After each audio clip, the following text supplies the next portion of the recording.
Hello friends, स्वागत है आपका अपने यूट्यूब चैनल ग्रोइंग स्टडी में। आज अपन इस वीडियो में समझेंगे जनवरी मंथ का 4th वीक का करंट अफेयर्स। ठीक है, 3rd वीक तक कंप्लीट हो चुका है अपना जनवरी का करंट अफेयर्स और 4th वीक का भी कंप्लीट हो जाएगा। तो क्या जनवरी मंथ अपना पूरा कंप्लीट हो जाएगा। ठीक है, तो समझते हैं। देखो, बिहार के पूर्व सीएम कर्पूरी ठाकुर जी को मरणोपरांत भारत रत्न से सम्मानित किया जाएगा। तो ये इंपॉर्टेंट है, याद रखना।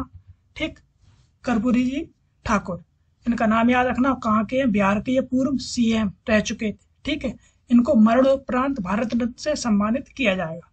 तो कर्पूरी जी ठाकुर को भारत का सर्वोच्च नागरिक पुरस्कार देने की घोषणा उनकी 100वीं जयंती से एक दिन पहले की गई। ठीक है, यानी कि इनको 24 जनवरी को इनकी जयंती है, लेकिन जयंती होती है 23 जनवरी को उनको घोषणा की गई देने की। ठीक है, भारत रत्न देने की घोषणा की गई। वह एक प्रमुख समाजवादी नेता थे। ठाकुर को उनके अनुयायी जननायक के रूप में भी पूछते हैं। ठीक है, उन्हें जननायक के नाम से भी जानते हैं या उनको मानते हैं जननायक के रूप में, उनके जो फॉलोअर्स है। ठीक है, जो पिछड़ी जातियों को मजबूत करने के प्रयासों के लिए जाने जाते थे। ठीक है, जो पिछड़ी जातियों को इन्होंने मजबूत करने के कई प्रयास किए। ठीक है, उनको अग्रणी बनाया, उनके लिए अच्छे कार्य किए। ठीक है, तो ये सब कार्य किए उन्होंने। ठीक है, कर्पूरी जी ठाकुर ने। ठीक, याद रखना। उनका जन्म 24 जनवरी 1924 को हुआ था। ठीक, उनकी मृत्यु 17 फरवरी 1988 को हुई थी। ठाकुर को ब्रिटिश शासन के खिलाफ भारत छोड़ो आंदोलन के दौरान जेल में डाल दिया गया था। यानी भारत छोड़ो आंदोलन में भी ये सक्रिय रहे थे। ठीक है, उसके दौरान इनको जेल भी भेजा गया था। ठीक, तो ये भी फैक्ट याद रखना। उन्होंने पहली बार 1952 में इलेक्शन जीता। ठीक है, चुनाव जीता और तब से अपने करियर में एक भी चुनाव फिर ये नहीं हारे। 1978 में कर्पूरी ठाकुर को बिहार में सरकारी सेवाओं पिछड़ी जातियों के लिए आरक्षण का मार्ग प्रशस्त किया था। ठीक, तो पिछड़ी जातियों के लिए जो रिजर्वेशन है उसके लिए इन्होंने कई कार्य किए बिहार सरकार में। ठीक है, तो याद रखना। उन्होंने दिसंबर 1970 से जून 1971 और दिसंबर 1977 से अप्रैल 1979 तक बिहार के मुख्यमंत्री के रूप में कार्य किया। ठीक है, तो 2 बार ये मुख्यमंत्री भी रह चुके बिहार के। ठीक, तो याद रखना। तो एक दो फैक्ट इनको याद रखना। ये भारत छोड़ो आंदोलन से भी जुड़े थे, ये भी याद रखना। ठीक है, ठीक, ये है कर्पूरी जी ठाकुर। ठीक, आगे देखो। भारत, संयुक्त अरब अमीरात और फ्रांस, ठीक, इंडिया, यूएई और फ्रांस की वायु सेनाओं ने 23 जनवरी को अरब सागर में युद्ध अभ्यास किया है। ठीक है, उनकी वायु सेनाओं ने, उसका नाम है डेजर्ट नाइट। डेजर्ट नाइट, ये नाम याद रखना, डेजर्ट नाइट। ठीक है, तो डेजर्ट नाइट किन देशों के बीच एक्सरसाइज है? भारत, यूएई और फ्रांस। और किन सेनाओं की है? ये वायु सेनाओं की। ये 3 फैक्ट याद रखना। ठीक है, डेजर्ट नाइट अभ्यास 3 वायु सेनाओं के बीच तालमेल और अंतर संचालनीयता बढ़ाने पर केंद्रित है। ठीक है, तो ये अपन को फैक्ट बस इतना याद रखना है कि किन देशों की है। तो भारत और यूएई और फ्रांस। ठीक है, और कौन सी एक्सरसाइज? वायु सेना एक्सरसाइज। ठीक है, आगे है एक और एक्सरसाइज, उसका नाम है सदा तंसीक। सदा तंसीक ये पहली एक्सरसाइज यानी पहला संस्करण है इसका। 29 जनवरी से 10 फरवरी तक चलेगी। और कहाँ पर होगी ये आयोजित? राजस्थान में आयोजित की जाएगी। ठीक है, राजस्थान के बीकानेर में। तो ये किन 2 देशों के बीच में?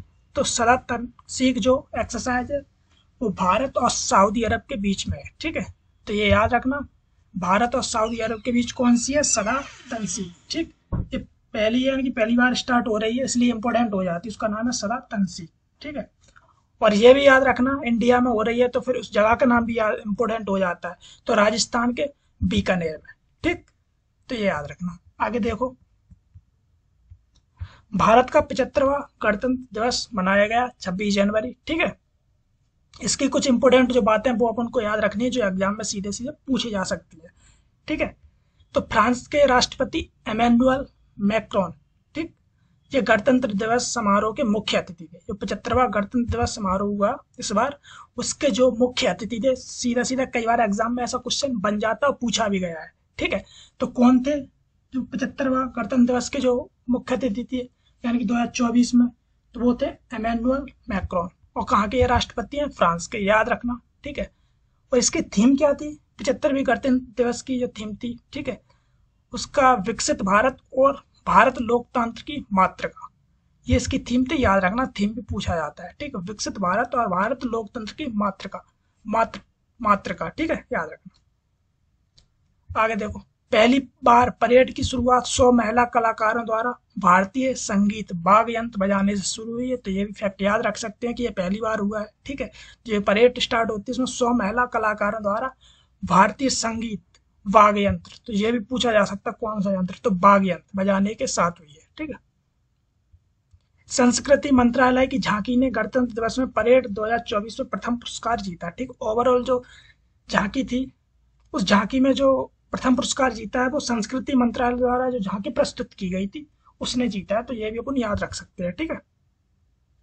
इसमें भारत के प्रथम राष्ट्रपति राजेंद्र प्रसाद और संविधान देने वाले भीमराव अंबेडकर की प्रतिकृतियां प्रदर्शित की गई, ठीक है, तो ये याद रखना। तो ये भी क्वेश्चन पूछा जा सकता है, किसकी प्रतिकृतियां इस पे उकेरी गई, दिखाई गई, ठीक है, तो वो थे राष्ट्रपति, जो पूर्व राष्ट्रपति यानी प्रथम राष्ट्रपति थे राजेंद्र प्रसाद जी और भीमराव अंबेडकर जी, तो ये भी अपन याद रख सकते हैं, ये भी क्वेश्चन बन सकता है, ठीक है। आगे देखो, 2024 पद्म विभूषण एम वेंकैया नायडू, चिरंजीवी, वैजंतीमाला, पद्मा सुब्रमण्यम और विंदेश्वर पाठक को दिया जाएगा, यानी कि पद्म भूषण, पद्म श्री, पद्म विभूषण इनकी घोषणा की जा चुकी है, ठीक है। किन किन को मिलेंगे ये अपन को याद रखना हो, खासकर पद्म विभूषण, ठीक है, तो पद्म विभूषण 5 लोगों को मिल रहे हैं, तो उनके नाम याद रखना, किससे रिलेटेड है वो भी याद रखना, ठीक है।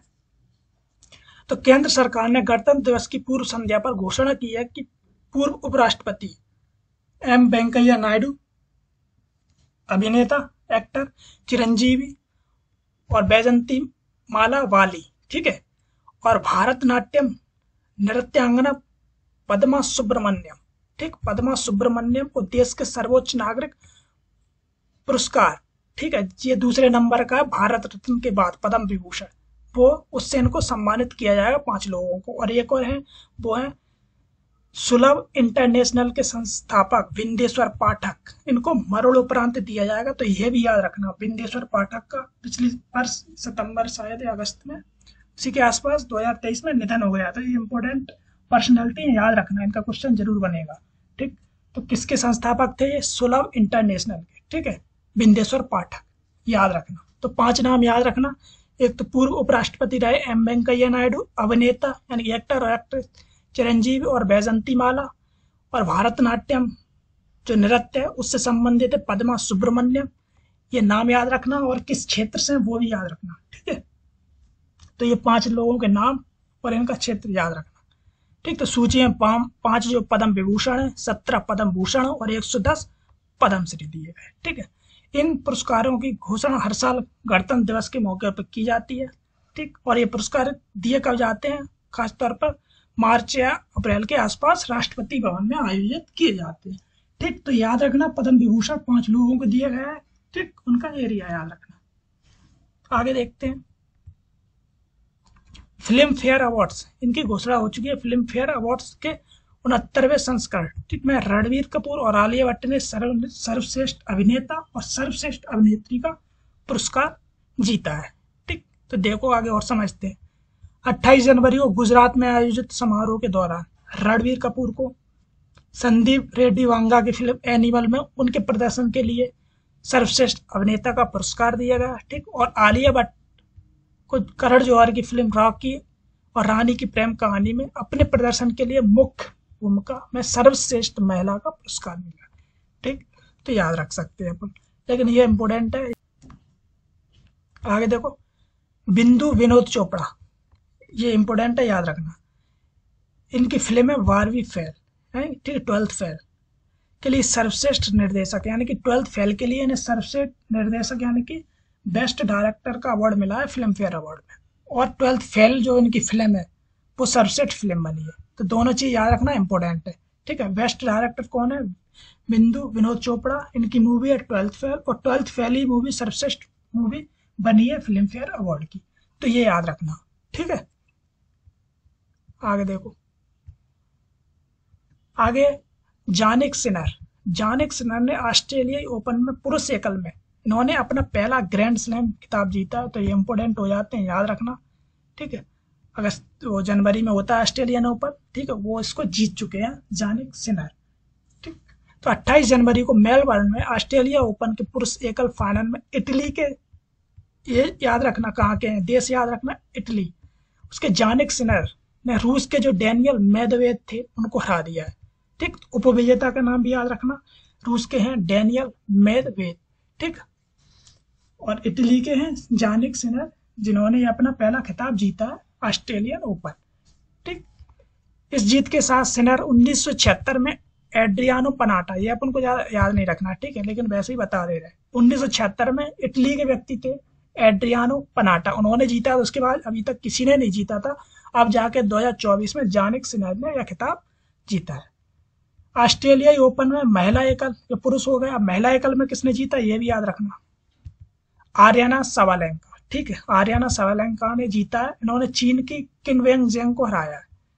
ठीक, तो ऑस्ट्रेलियाई ओपन में महिला कौन विजेता है, नाम याद रखना, आर्याना सवालेंका। इनका देश कौन सा है, बेलारूस, ये भी याद रखना। ठीक, दोनों चीजें, कंट्री भी और व्यक्ति भी। ठीक, ऑस्ट्रेलियन ओपन। आगे देखो। ठीक, तो देखो, पुरुष एकल जैनिक, ठीक, सिनर, महिला एकल में अरीना सवालेंका, और भी है पुरुष युगल, महिला युगल और मिश्रित युगल। ठीक, तो खासकर दो अपन को ये याद रखने हैं, और यहाँ पर एक इम्पोर्टेंट है वो भी याद रखना, पुरुष युगल में जो रोहन बोपन्ना है इंडिया के, ठीक है, उनके साथ है मैथ्यू एबडेन। तो दो जो पुरुष युगल की जोड़ी होती है उसमें रोहन बोपन्ना और मैथ्यू एबडेन ने ऑस्ट्रेलियन ओपन जीता है, याद रखना, इंपॉर्टेंट है, मोस्ट इंपॉर्टेंट, क्योंकि ये इंडिया के हैं रवि बोपन्ना।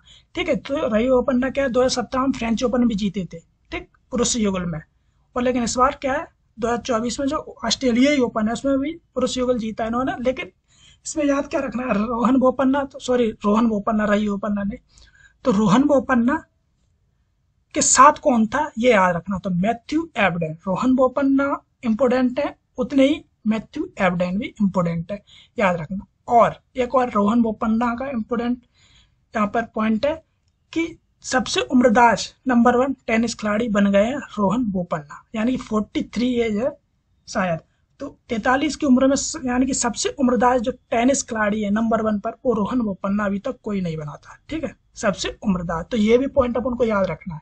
ठीक है, तो ये याद रखना। ठीक, आगे देखो, ये है जैनिक सिनर। ठीक है,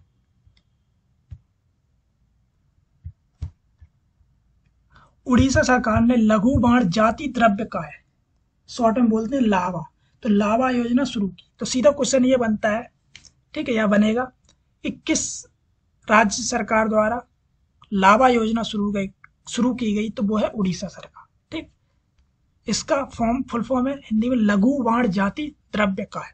ठीक है, 29 जनवरी को उड़ीसा सरकार ने लघु बाण जाति द्रव्य का लावा योजना शुरू करने की घोषणा की। ठीक, यह है लघु वन उपज, ये किसके लिए, लघु वन उपज के लिए, MFP के लिए 100% राज्य वित्त पोषित न्यूनतम समर्थन मूल्य वाली योजना, यानी कि 100% राज्य के लिए है ये वित्त पोषित न्यूनतम समर्थन योजना, लघु वन उपज के लिए बनाई गई है, लघु बाण जाति द्रव्य का।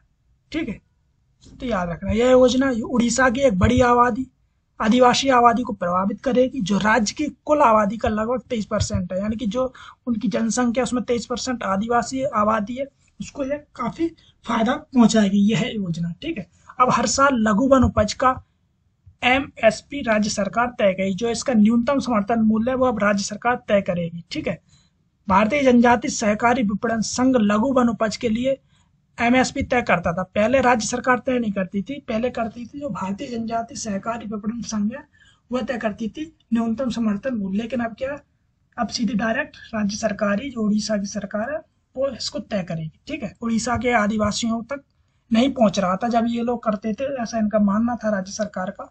ठीक है, तो अब डायरेक्ट राज्य सरकार इसमें इंक्लूड हो जाएगी। तो लघु बाण जाति द्रव्य का योजना मिशन शक्ति के महिला SHG यानी कि स्वयं सहायता समूह, ठीक है, SHG के साथ प्रयासों को एकीकृत करेगी। ठीक है। तो मेनली अपन को यह याद रखना है पहले तो कि लावा जो योजना शुरू की गई किस राज्य के द्वारा शुरू की गई, तो उड़ीसा सरकार के लिए। किसके लिए? लघु वन उपज के लिए है, ठीक, यह योजना। ठीक है, तो ये सब चीजें अपन को 2-4 पॉइंट है याद रखना। आगे देखो, राजस्थान और मध्य प्रदेश ने संशोधित पार्वती कालीसिंध चंबल ईआरसीपी लिंक परियोजना को लागू करने के लिए जल शक्ति मंत्रालय के साथ एक समझौता ज्ञापन हस्ताक्षर किया है। तो सीधा सीधा पहले तो याद रखना, ठीक है, कि पार्वती कालीसिंध जो चंबल ईआरसीपी परियोजना है वो किन दो राज्यों के बीच में है? तो राजस्थान और मध्य प्रदेश। ठीक, दो ही राज्यों के बीच है, इसमें उत्तर प्रदेश नहीं है, क्योंकि क्वेश्चन जब बनेगा तो उत्तर प्रदेश ऐसे राज्य पास में उनको भी इंक्लूड किया जाएगा। तो सिर्फ दो राज्यों की है, राजस्थान और मध्य प्रदेश। ठीक, 28 जनवरी को राजस्थान, मध्य प्रदेश और केंद्र सरकार के अधिकारियों ने एएमयू पर हस्ताक्षर किए। ठीक है, इस परियोजना में पार्वती कालीसिंध नदी लिंक परियोजना को पूर्वी राजस्थान नहर परियोजना के साथ एकीकृत करने की परिकल्पना की गई है। ठीक है, तो राज्य ना पूछ के यही पूछ लिया कि राजस्थान और मध्य प्रदेश के बीच हाल ही में चर्चा में रही लिंक परियोजना, उसमें किन नदियों की लिंक परियोजना है? तो ऐसे ही बन जाएगा। तो पार्वती कालीसिंध चंबल, ठीक है, 3 है। पहले 2 हुआ करती थी, यहाँ पर लिखा है पार्वती कालीसिंध, अब चंबल भी इंक्लूड हो गई। ठीक, याद रखना। पूर्वी राजस्थान नहर परियोजना के साथ पार्वती कालीसिंध नदी लिंक परियोजना के एकीकरण को दिसंबर 2022 में नदियों को जोड़ने के लिए विशेष समिति द्वारा अनुमोदित किया गया। तो पहले 2 थी पार्वती और कालीसिंध, अब चंबल भी हो गई। ठीक है, पहले से पूर्वी राजस्थान नहर परियोजना के नाम से जाना जाता है, उसी में इसको इंक्लूड कर दिया है चंबल को।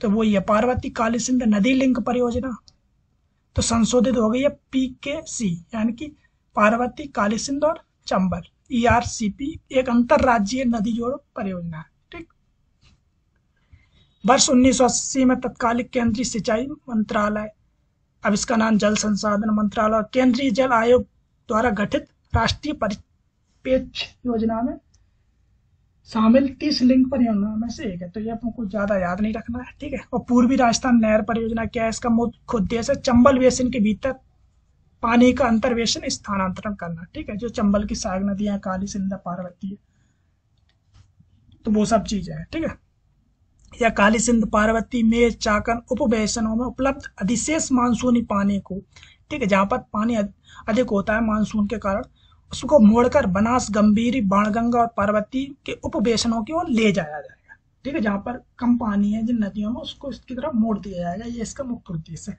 ठीक, तो अपन को याद रखना है किन राज्यों के बीच में कौन कौन सी रिवर है।